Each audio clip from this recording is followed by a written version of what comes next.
নমস্কার বন্ধুরা, আমার পূজারাঙ্গিনায় আপনাকে স্বাগত জানাই আর ধন্যবাদ জানাই আমার চ্যানেলের আরও একটি নতুন ভিডিও দেখার জন্য। যারা আমার চ্যানেলে নতুন ভিডিওটি দেখছেন তারা অবশ্যই আমার চ্যানেলটিকে সাবস্ক্রাইব করে নেবেন এবং পাশে রাখা বেল আইকনটি অবশ্যই প্রেস করে নেবেন, যাতে আমার আপলোড করা সমস্ত পুজো সংক্রান্ত ভিডিও আপনাদের কাছে পৌঁছে যায়। আর যারা আগে থেকেই আমার চ্যানেলটি সাবস্ক্রাইব করে রেখেছেন তাদেরকে জানাই অসংখ্য ধন্যবাদ। আজ আমি আপনাদের সঙ্গে শেয়ার করব প্রতিদিনের বা প্রতি সোমবারে কিভাবে শিব পুজো করবেন আপনারা বাড়িতে। আজ প্র্যাকটিক্যালি দেখিয়ে দেব কিভাবে আমরা বাড়িতে প্রতি সোমবার বা প্রতিদিন কিভাবে শিবের পূজা করতে পারি। দেবাদিদেব মহাদেব শুধুমাত্র বেলপাতাতেই তুষ্ট।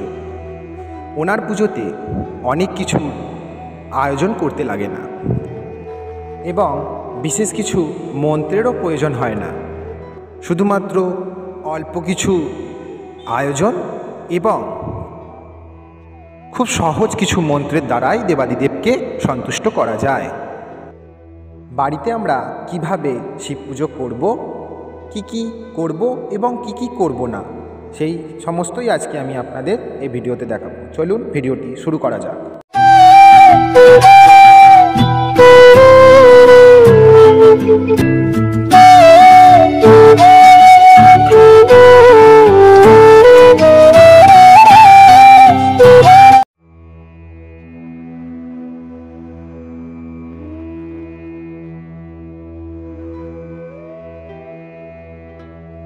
দেবাদিদেব মহাদেবের পূজা করতে গেলে প্রথমেই লাগবে একটি শিবলিঙ্গ।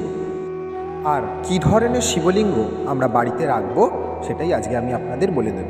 এই হস্ত মুদ্রার দ্বারা দেখুন যতটা মাপ হচ্ছে ঠিক এই সাইজেরই শিবলিঙ্গ বাড়িতে স্থাপন করবেন বা পুজো করবেন। এইবার আসুন জেনে নিই শিবলিঙ্গের কোনটার কী নাম। এই যে আপনারা দেখতে পাচ্ছেন, এই যে ওপর থেকে এই লম্বা অংশটার নাম হচ্ছে শিবপীঠ, আর এই পিছন দিক থেকে চওড়া হয়ে সামনের দিকে যে অংশটি বেরিয়ে এসেছে সেটি হলো গৌরীপীঠ, আর এই নিচের দিকের যেই অংশটা এর নাম হচ্ছে ব্রহ্মপীঠ। আসুন এইবার আমরা জেনে নিই শিবলিঙ্গ আমরা কিভাবে স্থাপন করব। শিবলিঙ্গের যেই দিকটা গৌরীপীঠ সেই দিকটা আমরা সর্বদা উত্তর দিকে রাখব এবং শিবলিঙ্গকে আমরা পাথরের পাত্রের ওপর রাখব, তামার পাত্রে কখনোই রাখব না। অনেকেই আছেন বাড়িতে তামার পাত্রে বা ধাতুর পাত্রে রাখেন, তামা বা ধাতু গরম, তাই তামা বা ধাতুর পাত্রে রাখা যাবে না। যেই জল দ্বারা আমরা পুজো করব সেই জলটিকে আমরা শুদ্ধ করে নেব বা সেই জলের মধ্যে 7 নদীমাতাকে আহ্বান জানাব।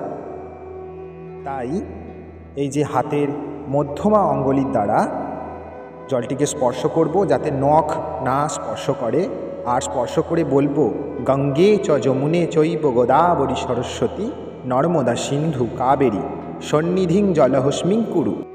এই বলে জল শুদ্ধ করে নেব।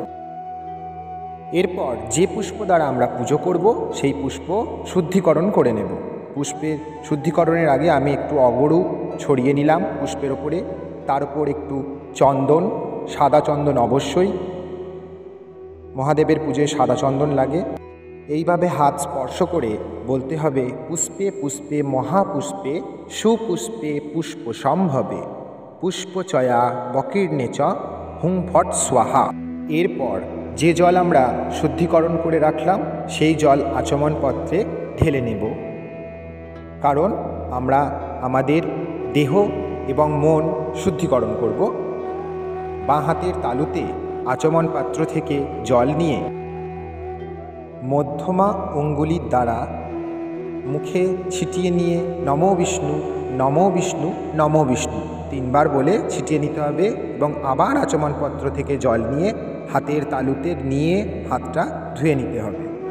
তারপর হাত জড়ো করে বলতে হবে অপবিত্র পবিত্র বা সর্বাবস্থান গতঃ পিবা ইয়ৎ স্মরেত পুণ্ডরিকাক্ষং সভাজ্য অভ্যন্তরঃ শুচিহি।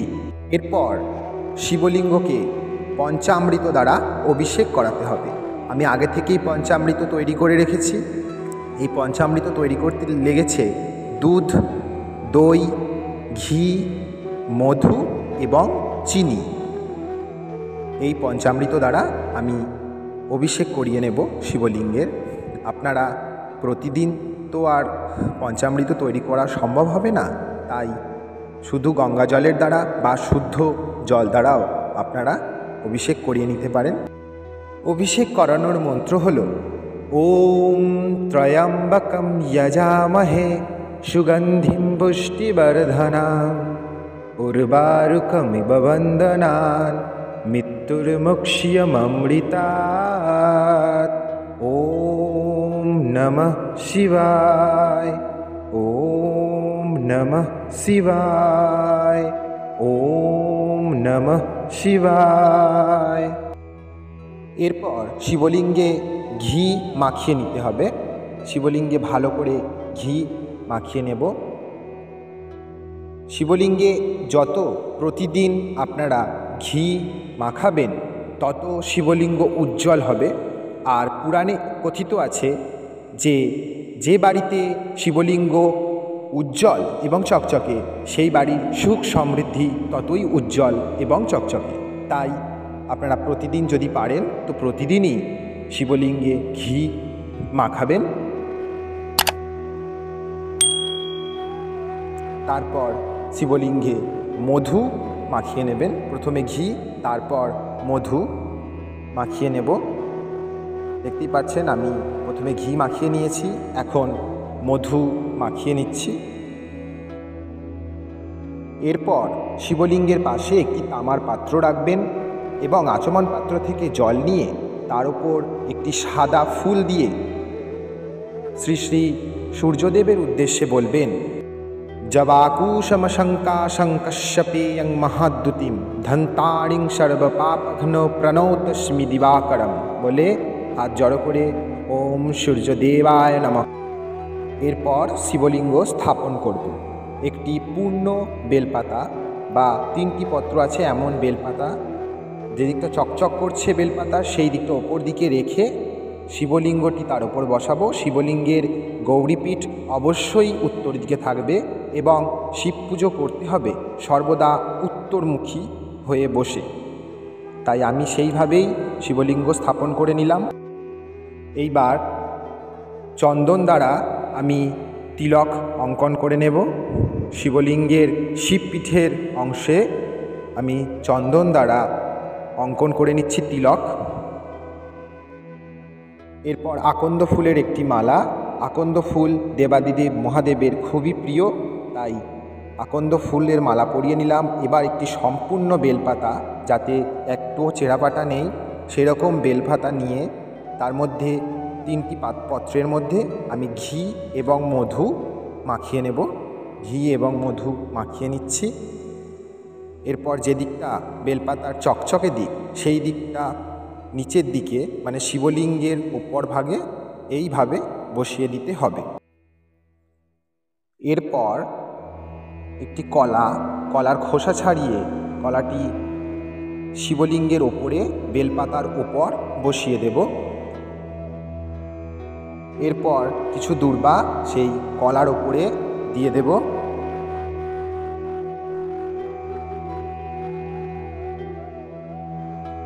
এরপর কিছু সাদা ফুল নিয়ে চন্দন মাখিয়ে বলতে হবে এষ সচন্দন পুষ্পাঞ্জলি ওম নমঃ শিবায়, ওম নমঃ শিবায়, ওম নমঃ শিবায়। এই বলে কিছু ফুল শিবলিঙ্গের ওপর এবং শিবলিঙ্গের আশেপাশে সুন্দর করে সাজিয়ে দিতে হবে।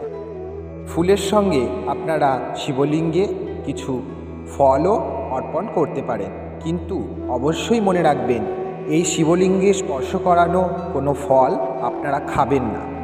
এটি পুরাণে বারবার উল্লেখিত আছে যে শিবলিঙ্গ স্পর্শ করা কোনো ফল আমরা গ্রহণ করতে পারি না।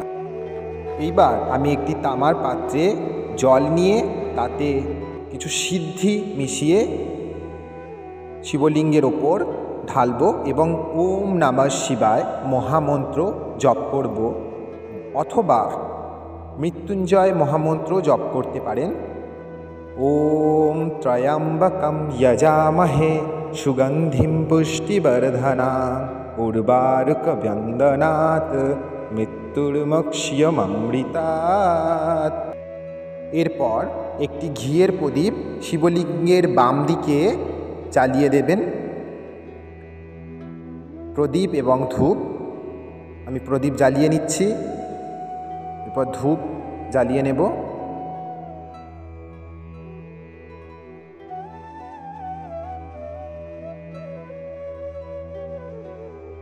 এরপর শিবলিঙ্গের বাম দিকে জল এবং কিছু ফল মিষ্টি ভোগ হিসাবে নিবেদন করতে হবে।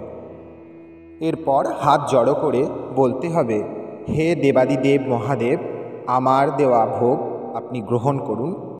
এরপর প্রদীপ দ্বারা আরতি করে নেব।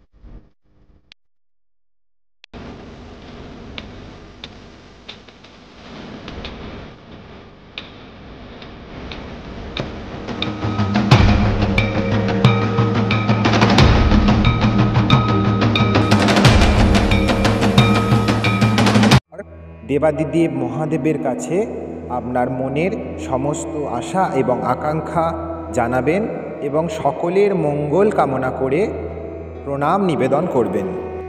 এরপর আমি আপনাদের আমার গোপাল সোনাদের দেখাবো। আমি যেভাবে গোপাল সোনাদের প্রতিদিন সেবা করি সেই ভিডিও আমি আপলোড করেছি, অবশ্যই আমার চ্যানেলে গিয়ে আপনারা দেখে নেবেন সেই ভিডিও। এই দেখুন আমার গোপাল সোনা, ডান দিকে রয়েছে দ্বারিকানাথ এবং বাঁ দিকে রয়েছে গোপীনাথ।